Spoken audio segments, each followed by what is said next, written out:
Welcome back to part 2 of LA Fishguys, the Green Monster. We're dealing with an out-of-control hair algae problem in a 7-year-old reef tank.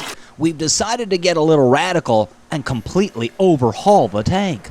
We've removed all the live rock. We've just finished siphoning out not only the water, but all the sand that was in the tank. We're now going to give the inside of the tank a bit of a clean. This being an acrylic aquarium, we have to be aware that it could scratch easily. So earlier in the previous episode, we'd used the aquarium cleaning magnets to clean most of the algae from the front panel as well as the second viewing panel on the side. Now we're going in with our pad on a stick. This one's made specifically for acrylic, and we're trying to carefully clean the algae at the bottom half of the tank. Again, we have to be aware that we could pick up a granule and scratch the tank, so we've really got to pay attention here. So we got to the point where the siphon doesn't work well any longer. It kept getting plugged up, so we're now going to have to scoop the balance of the sand out by hand.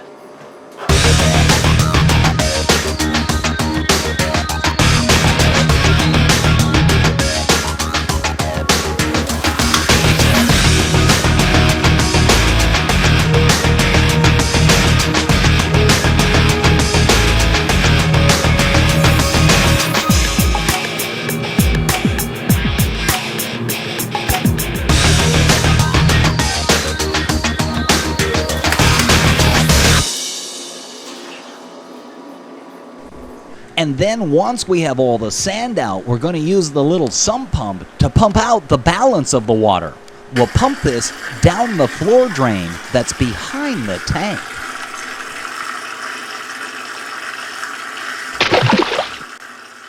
Now that the tank is drained of all of its old dirty salt water, we're going to bring the garden hose in. We're going to rinse out the inside of the tank to flush it free of the debris that's adhering to the inside, as well as flush the bottom of the tank.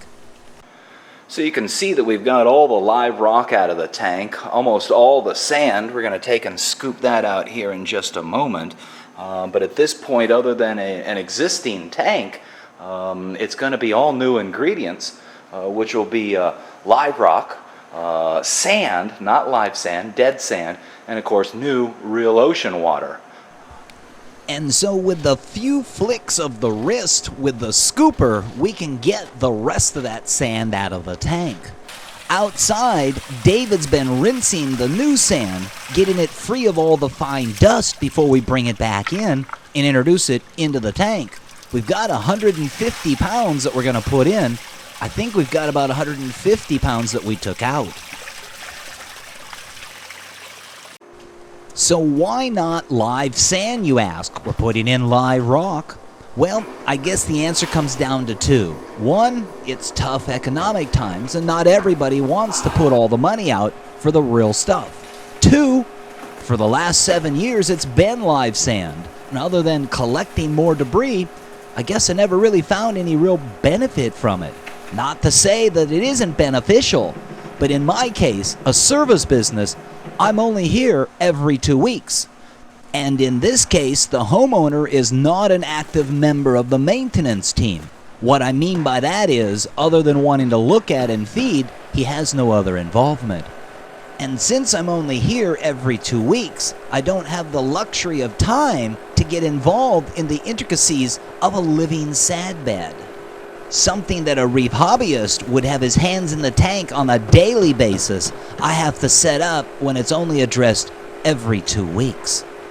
And it has to be as close to bulletproof as I can make it.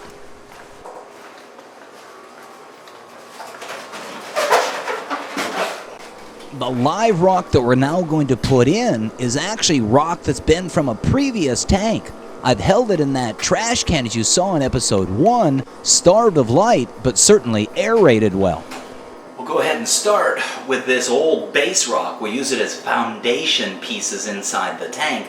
Then we're going to put the new fresh stuff on top of that.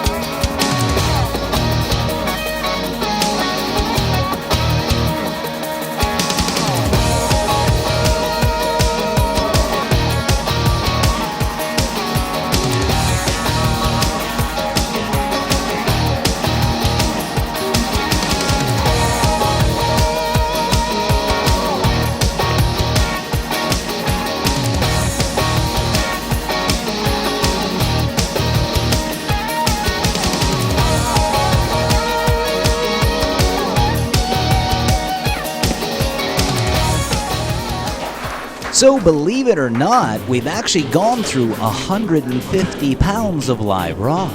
You can see here, looking in from the top, how it's been stacked up in kind of a wide horseshoe shape. Be sure to come back for part 3 as we add the balance of the new live rock and the real ocean water back to the tank.